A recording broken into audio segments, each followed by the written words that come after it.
Module 10, Email Marketing. Let's start with the agenda. We will first talk about what, why, and how about email marketing. We'll talk about the best practices. We will do a hands-on on MailChimp. We'll do a hands-on on GMass. We'll discuss email outreach campaign. We'll see how we can find email IDs using Email Hunter. So let's start with what, why, and how on email marketing. Let's start with what. Email marketing is a customized email sent to your target audience. The format could vary, such as newsletters, offers, informational or notification, or updates. It's also the oldest form of digital marketing. Even before the digital marketing could evolve, email was used to reach the prospects, the customers, and also to push someone who is in the on the path to decision making of buying a product or service. So that's why we call this as oldest form of digital marketing. It complements the content marketing. Basically your content can be distributed through email marketing, and this will actually in turn help the your target audience to reach your content. So that's why it complements the content marketing. Let's look at some of the example. So if you look at this example, this is an email from Amazon's fashion sale. So this is basically a promotional form of email marketing. This is an email from Xiaomi. This is promoting a sale on Women's Day. Again, kind of promotional marketing. This is a kind of newsletter which is coming from Quora. So every day you can receive Quora's digest if you subscribe for the same.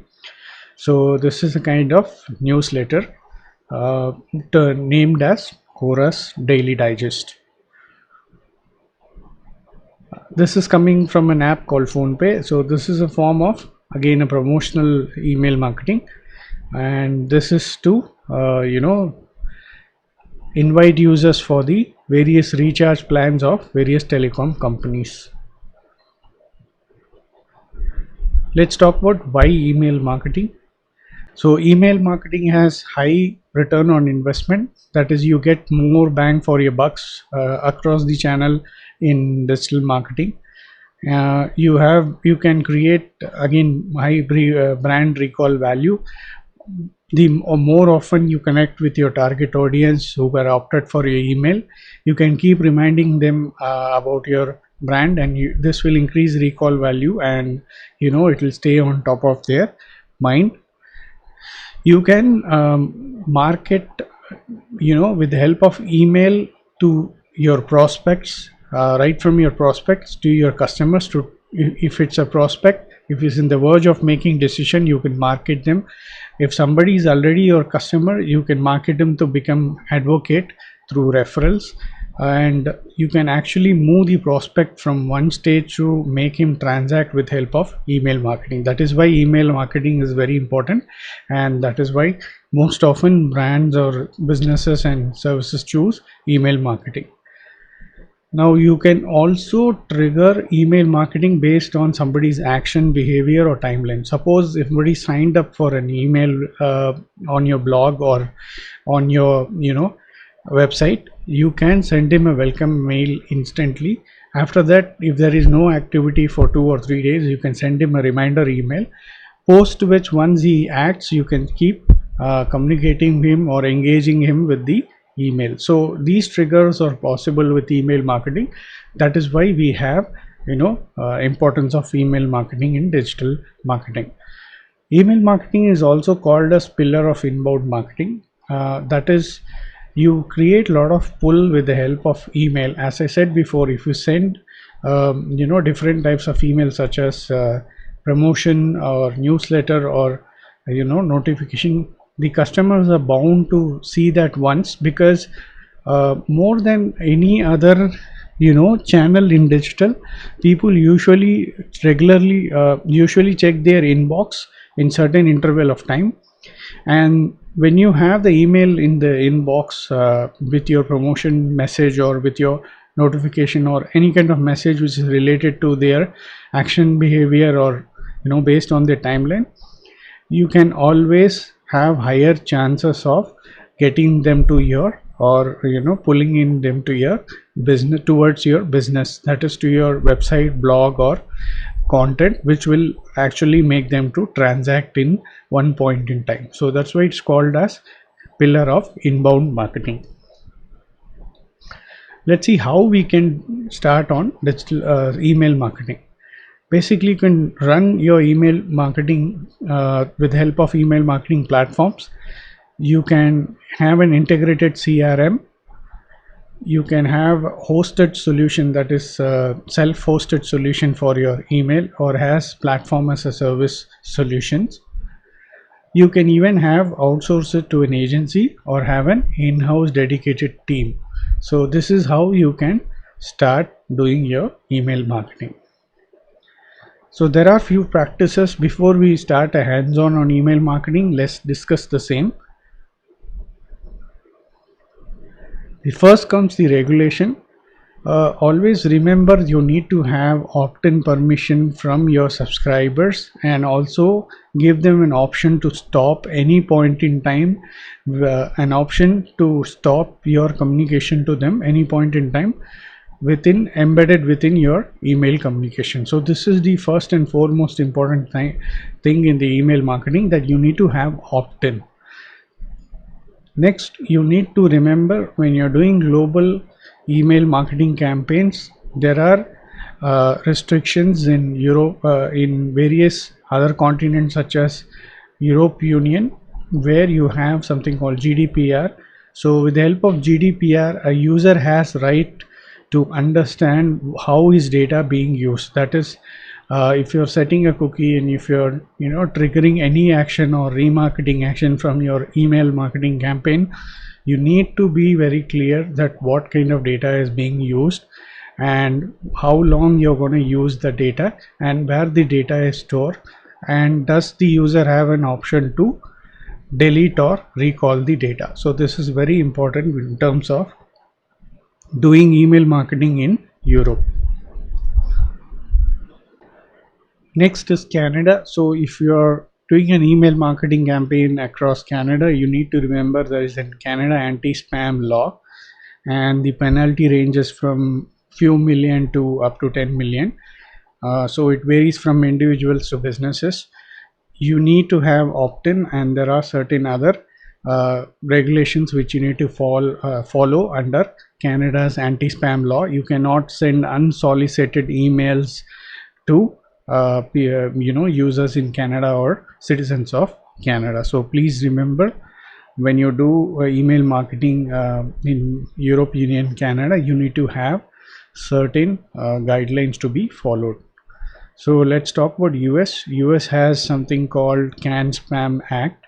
Again, you have penalty as well as blacklisting of your platform when you kind of breach any of the CAN-SPAM Act's laid guidelines.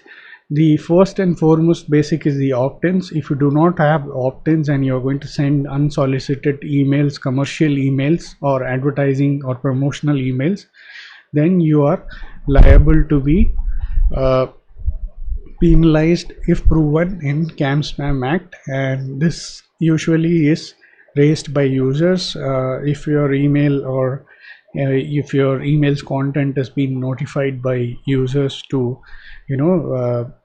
under CAN-SPAM Act, you will be supposed to be penalized. So be responsible while again you're doing email marketing in US. So I work with one of my client, and we do a lot of email marketing, and we strictly follow opt-ins, and if there are rented or other type of list, we follow certain guidelines. We will discuss different types of list under the best practices. Let's look at the next thing, which is in regulations, IP blacklisting. So if you keep sending an email for unsolicited reasons to any of the users in these, and also in other parts of the world where user can report your email as spam, and also if your email is being blacklisted by certain servers such as Gmail, Yahoo, or most popular email servers, your IP is bound to be blacklisted. So once blacklisted, your campaign will not be successfully run. So be aware of these important guidelines while doing email marketing.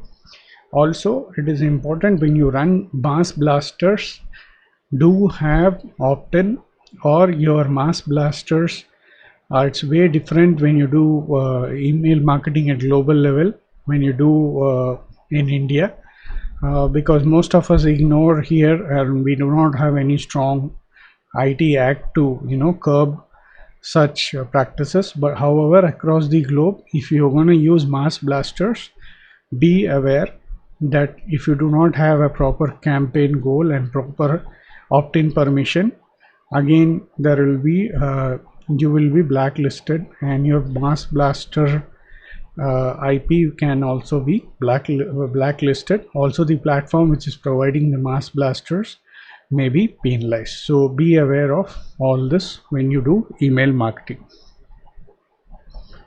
Let's talk about email list, which I talked in the earlier slide. So there are different types of list. I'll walk you through them one by one.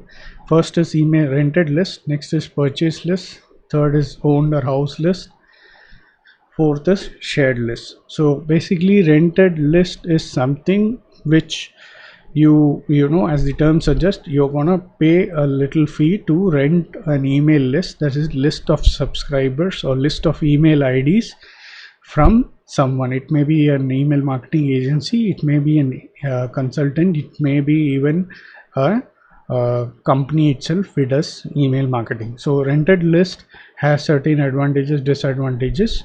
When you do rented list campaign, be sure to have appropriate context with related to the company which from where you're renting the list from. I mean, when you're doing an email campaign, be aware what kind of communication is going in. Again, you have high chances of getting IP blacklisted or abandonment and high spam rate. So please be aware what you're doing with rented list. Next is purchase list.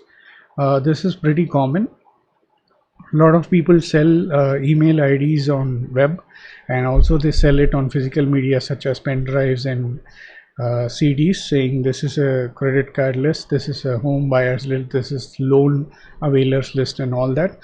This list success rate is pretty low. So when you're doing purchase list email marketing, which is totally not recommended in most of the cases, because there is a lot of miss than hits. So when you're doing a purchase list email marketing, please be aware. Again, your regulations can cause lot of issues for you in near future. Owned or house list is the one which we built on our own, that is through the email letter sign up on our website, or our existing customers who agree to receive our communication, or from the list of prospects who have signed up to receive our communication. So this is the best list among the email list which you can get, because they are interested in your product or service, and your effort will not go wasted, and also your chances of getting blacklisted or regulated or penalized is very less in using owned or house list. Next is shared list. To understand shared list, let's discuss an example. In case you run a food delivery platform and you have large customer base, so with this base you can share a co-branded or shared offer for your customers with your banking partner or payment partner. So to reach your customer with that communication, the banking partner or the payment partner may ask you for a shared list of email IDs with which they can exclusively run this campaign only. So either you can provide them the access with the help of encrypted, or you can say you can run the offer on behalf of them and communicate on behalf of them. So this is how you can share your customer list with the banking or the payment partner. So this is called shared list. This is most common. This next to owned or house list, this is the most common way to reach your target audience, and this is pretty effective because you're gonna have a shared list, and this is gonna help both to get the transaction for your businesses. So shared list is another important way to market using email marketing. Moving on to the metrics in email marketing, these are some of the important matrices we need to know. Number one is the hard bounces, number two is the soft bounce, third is the open rate, fourth is the click-through rate, five is the opt-outs. Let's discuss one by one each of them. Hard bounces are the email when an email ID to which we are trying to deliver the email does not exist or it is incorrect. So these are recorded as hard bounces by email platforms. Soft bounces or the email IDs, for whatever reason they're not able to reach the email, is not able to reach the mailbox, and there could be issue like the email box is full or the email box is temporarily unavailable due to the email service provider, or for whatever reason the email ID exists, however the email is not able to be reaching the inbox. This is called soft bounce. The next one is open rate. Basically open rate gives us a fair idea of how good our subject line and how good the email IDs list is. Open rate will actually speak about the amount of emails which have been clicked and opened by the users. Next is click-through rate. So once the email is opened, we need to understand if the user has clicked through and got to the landing page from the email. So this is what tells us about the click-through rate from the emails which have been sent to the target audience. So it will also but tell us that if the content is good enough for the target audience to look and click through and get to your landing page. So the opt-outs of the opt-outs are basically the users who do not want to receive your email anymore, and you need to have opt-outs. It's a standard practice to have opt-outs in your email campaign.